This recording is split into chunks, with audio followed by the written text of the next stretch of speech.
¿Cómo están? Qué gusto saludarlos. Soy Gaby Tlaseca. Bienvenidos a esta mesa de martes de Debate 22.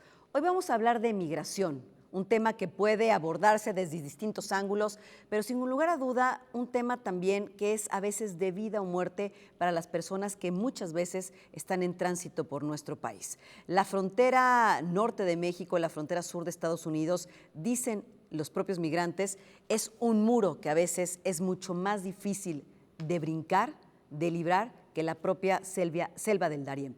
Para hablar de este tema, he invitado a una experta, por supuesto, en la materia, y me refiero a Eunice Rendón. Ustedes seguramente la conocen, coordinadora de Agenda Migrante y Red Vial.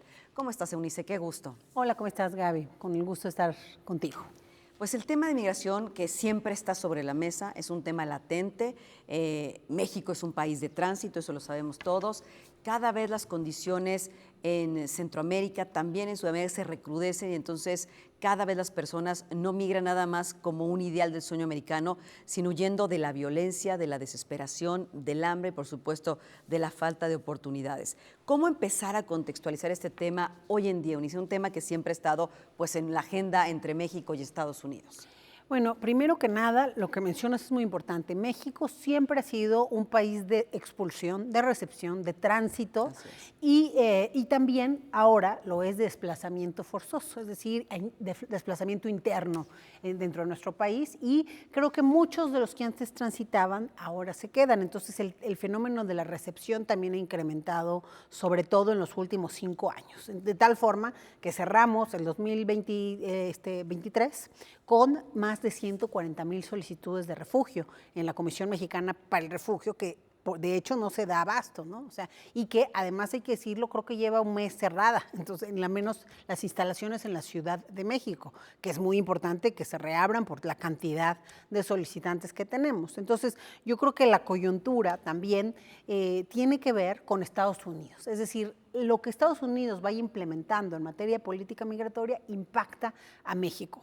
Política del título 42, política de quédate en México, permanece en México, que los solicitantes de refugio en Estados Unidos esperaron sus procesos del lado mexicano, más de 70,000 personas en esta situación. En fin, entonces distintas políticas estadounidenses afectan también la política migratoria mexicana. De hecho, incluso esta cifra del refugio, 140,000 solicitantes, pues no es tan real.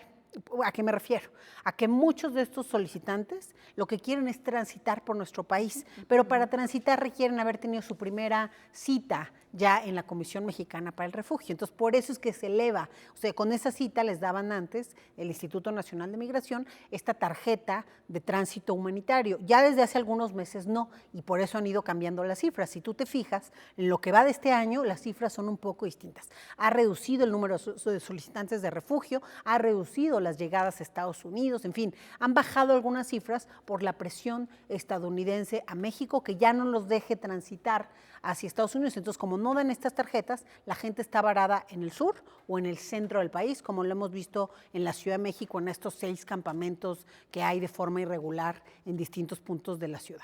Claro, acaban de mover a los miles de haitianos, cientos de haitianos que estaban en la Plaza Giordano Bruno, que tenían ahí por lo menos 8 meses para distribuirlos en albergues. Pero hay una cosa interesante que ha sido cuestionada. Dicen que México, frente a esta presión que tú comentas, tiene una política de desgaste con los migrantes. O sea, sí te recibimos, es un país donde puedes transitar, pero ojo, cada vez que podemos y cada vez que tú tienes un avance, te regresamos hacia el sur. Entonces, hay quien ha estado en la frontera, hemos platicado con ellos 3, 4, 5, 6 veces y vuelven a estar otra vez en la frontera sur y volver a comenzar este tortuoso camino, Eunice.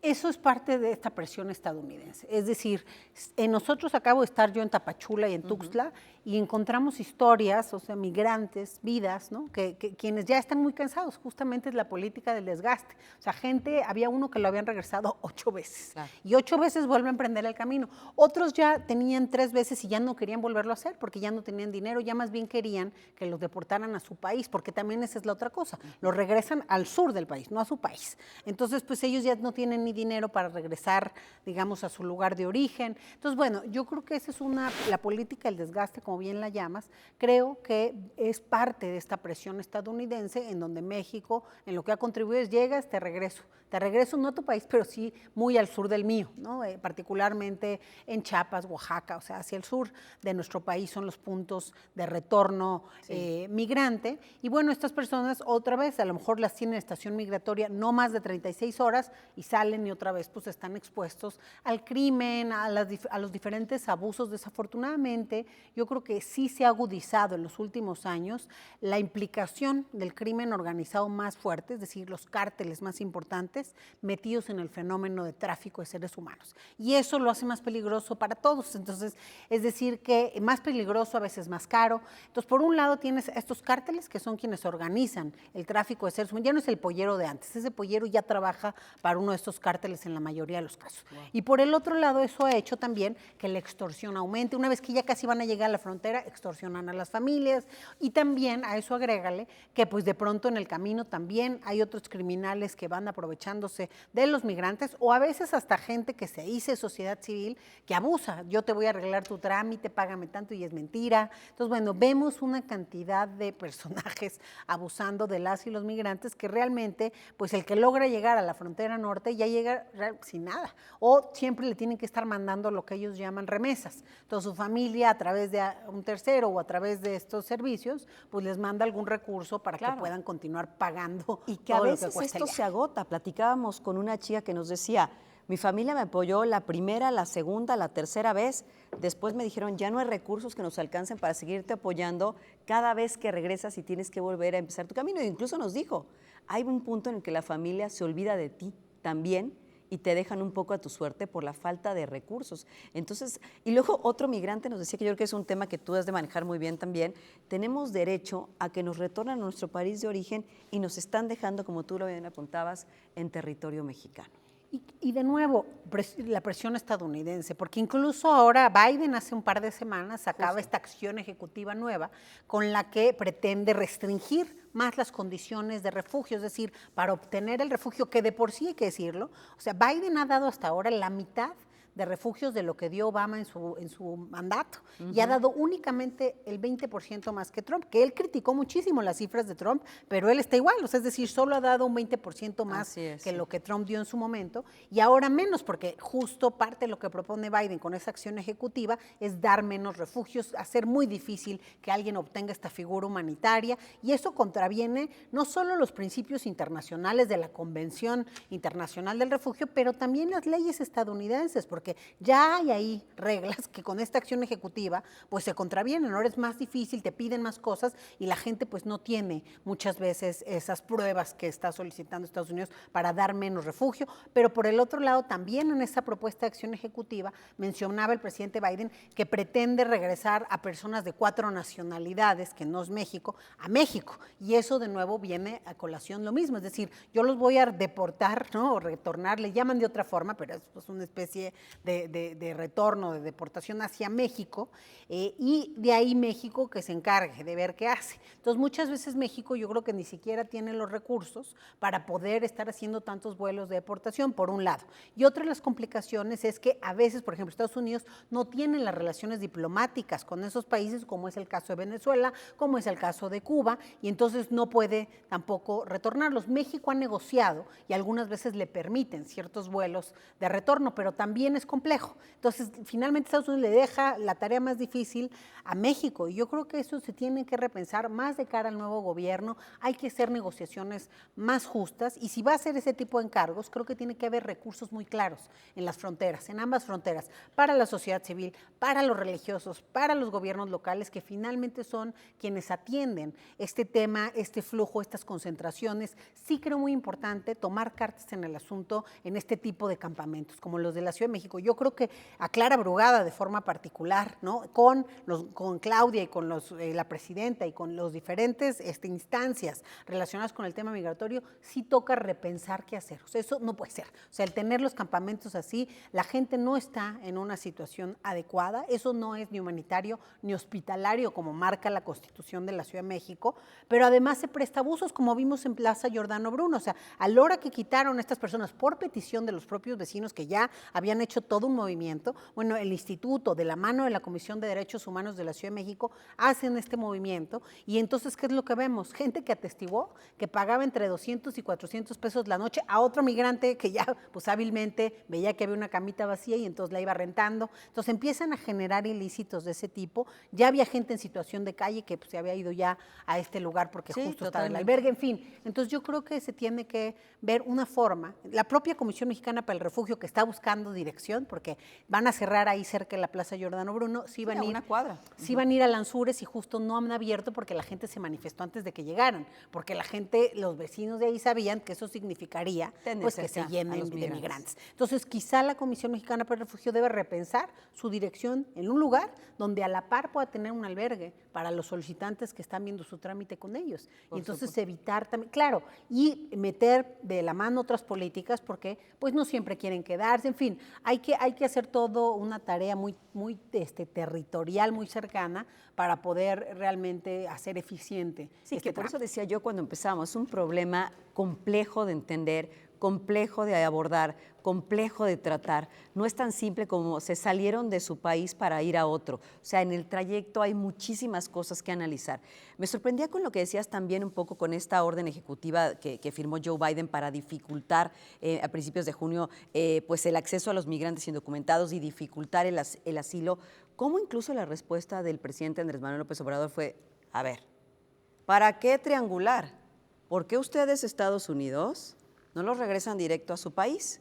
Me llamó mucho la atención porque justo fue en el contexto de la famosa llamada, la más reciente, entre el presidente de México, Andrés Manuel López Obrador, y Joe Biden, como diciendo, bueno, sí, pero si tú no los quieres en tu territorio, bueno, entonces tú, Estados Unidos, a nombre tuyo, regrésalos a su país de origen, ¿no? Pues yo creo que eso tendrá que México pedirlo, así como lo dijo el presidente y de manera oficial, como en su momento la secretaria Elisa Bárcenas lo hizo cuando el gobernador de Texas, Greg Abbott, sacó su propia ley antimigrante que sigue en juicio, pues esta ley, pero que finalmente lo que esta ley contemplaba era la deportación por parte de jueces estatales de otras personas que no eran mexicanas, o sea, cualquiera que pasara por territorio mexicano para llegar al estado de Texas lo proponían retornar a México. Así es. Y ahí sí México muy claramente dijo, eso no es posible porque tú requieres nuestra voluntad para hacer eso. En el caso de Biden es lo mismo. Biden requiere la voluntad mexicana para deportar a quien sea a nuestro territorio. Si México no quiere, no se puede.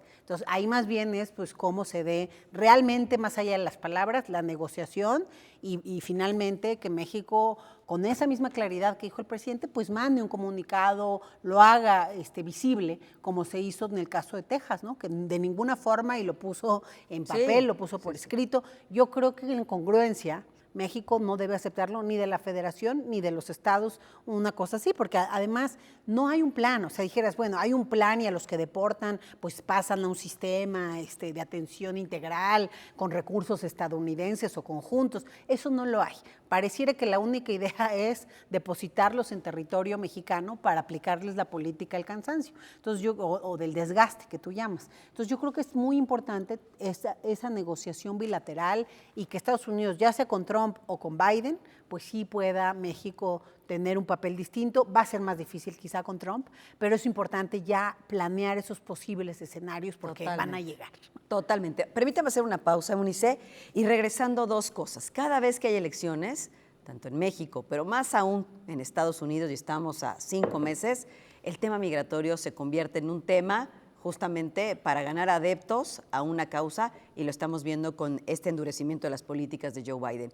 Y por otro lado, el presidente de México ha dicho y le ha pedido a Estados Unidos que así como destina dinero para las guerras en otras partes, que destine dinero para atender las causas de la migración en Centro y Sudamérica. ¿Te parece si lo platicamos regresando?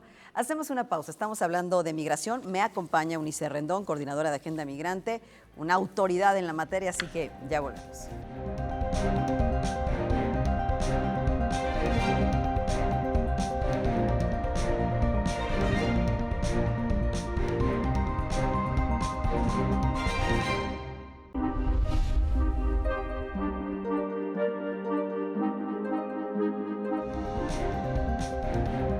Frente a esas disyuntivas, no debemos olvidar que la verdadera libertad comienza con el respeto a quien piensa distinto a uno. Para conocer es necesario preguntar. Apoyar a las mujeres, apoyar a los grupos vulnerables a través del arte y la cultura es responsabilidad de todos. Cultura y activismo para eliminar la violencia de género. Bien preocupante socialmente, que es el tema del clasismo, del racismo, de la discriminación, y que la única vía es la educación. Debate 22. Temas como la gentrificación, expulsión, la discriminación cultural y los desalojos masivos, pues volvieron a la discusión pública. Aquí está como el reflejo de esta gran ciudad, de este gran pueblo. Son estas cosas las que nos llenan el alma. Son actos de justicia.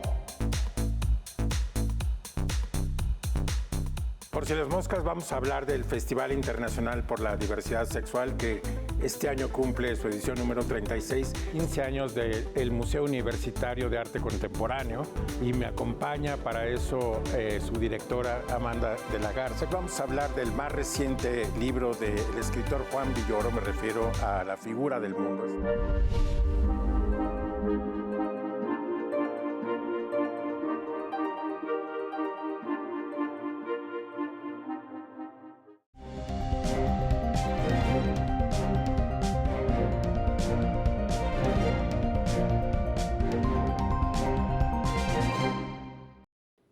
Gracias por continuar con nosotros en esta mesa de martes de Debate 22. Me acompaña Eunice Rendón, coordinadora de Agenda Migrante, para hablar de este tema tan complejo que es la migración y sobre todo en estos momentos electorales, en un cambio de gobierno, quién viene, qué se va a hacer y cuando se ha roto el récord de personas, por supuesto, que quieren entrar a los Estados Unidos en los últimos meses. Eunice, decíamos, elecciones en Estados Unidos y entonces vemos cómo el discurso se empieza a endurecer, pero con el discurso, las acciones y la política migratoria en Estados Unidos, lo que afecta no solamente a México, sino a millones de personas.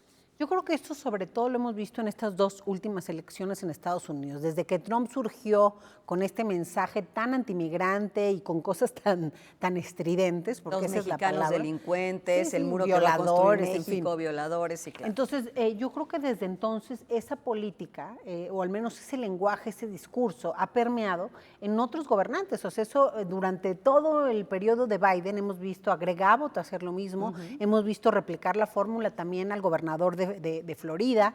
O sea, es decir, varios republicanos como que le han seguido el juego a Trump y han utilizado el mismo tipo de metáforas, de discurso, de lenguaje tramposo, porque al final del día lo que hacen muchas veces es tomar un caso aislado, ¿no?, para poderlo replicar como si eso fuera pues la cotidianidad con todos y todas las migrantes, cuando al final del día Estados Unidos es un país que se ha enriquecido gracias a la labor migrante. El 8% del PIB de ese país corresponde tan solo al trabajo de los migrantes y las migrantes mexicanas. Entonces ya si lo ponemos en una escala de todos los migrantes de todos los países, pues eso todavía aumenta casi hasta el 11%. Entonces realmente… Bueno, a ver, nada más para que sepamos, el 8% del PIB de Estados Unidos, déjenme decirles que es no sé cuántas veces el presupuesto destinado a salud y educación en nuestro país. Claro. O sea, nada más para dimensionar Sí. lo que enriquece, ¿no? Entonces, estamos hablando que la migración aporta en muchos sentidos a Estados Unidos y bueno, desafortunadamente el lenguaje importa y de un mandatario, de un gobernante, pues más. En la época de Trump no hay que olvidar que crecieron 20% los crímenes de odio en contra de latinos por el lenguaje de un presidente como Trump. Entonces, Biden, aunque nos deja mucho a deber, ¿no? Queda mucho a deber, finalmente se agradece que su lenguaje no sea tan antimigrante porque eso permea en la sociedad y permea en aquel que ya era racista, pues se siente con el derecho de hacer cosas peores, ¿no? O de poder incluso atacar a personas. Entonces, y hay varias coyunturas, yo creo, en términos electorales con la población migrante. Por un lado, se quieren ganar a la población latina porque cada vez somos la minoría más grande. Es decir, casi se calcula que potencialmente pueden votar cerca de 36 millones de personas de origen latino. Entonces, por un lado se los quieren ganar y eso también es la razón por la que Biden, aunque sacó esta acción ejecutiva en contra de los que no han llegado, sacó también la otra acción ejecutiva para los que ya llegaron. Es decir, que puedan legalizar su situación aquellos casados con algún estadounidense estadounidense y que esté en Estados Unidos, y lo hace, creo yo, con un motivo político, porque al final estas personas, al ya estar en Estados Unidos... Ya votan.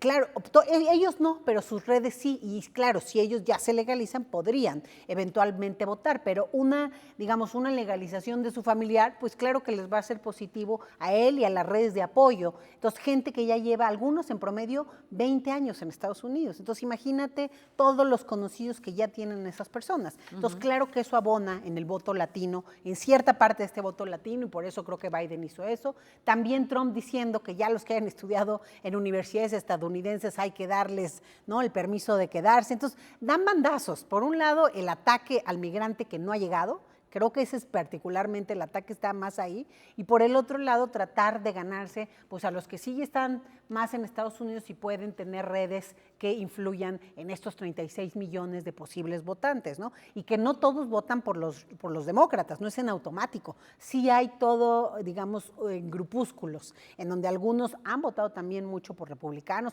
los que ya están ahí no quieren que lleguen otros. Entonces, bueno, al final creo que es un voto que hay que estudiar muy bien, pero que definitivamente las campañas han traído al centro el tema migratorio de forma escandalosa, creo yo, de una forma negativa, y en vez de que Biden hubiera logrado cambiar un poco el discurso, creo que ha tomado el discurso de Trump para al menos el tema de los nuevos migrantes. Totalmente. Ahora, decíamos también antes de salir a la pausa, Eunice, que uno de los puntos más importantes que ha tenido en la agenda migratoria entre México y Estados Unidos era demandar estos recursos para atender, como dice el presidente López Obrador, las causas de la migración en los países de donde sale la gente en busca de oportunidades, llámese el país que sea Haití, Cuba, etcétera. Y en eso ha sido claro diciendo que, y me gustó mucho esa frase que dijo, dijo, si destinan tantos miles de millones para Ucrania y para apoyar a Israel en la guerra con Gaza, ¿por qué no destinan esos mismos recursos para atender las causas en estos países? A ver, tú que estás metida en ese tema, explícanos un poco. Bueno, yo creo que tiene mucho sentido esto que dice el presidente y que no es la primera vez que lo dice. Yo creo que él reiteradamente ha exigido a Estados Unidos poner recursos en las causas, porque el tema de las causas lo trae desde su primer día de gobierno, ha sido muy recurrente en su discurso. Sin embargo, hay dos cosas. Es decir, sí, mejor que ponga el dinero que quiere invertir en la guerra en Estados, de Ucrania o de Israel, pues mejor que lo ponga en las causas. Pues sí, ahí tiene razón el presidente, y además termina siendo un impacto más directo con Estados Unidos que el otro, ¿no?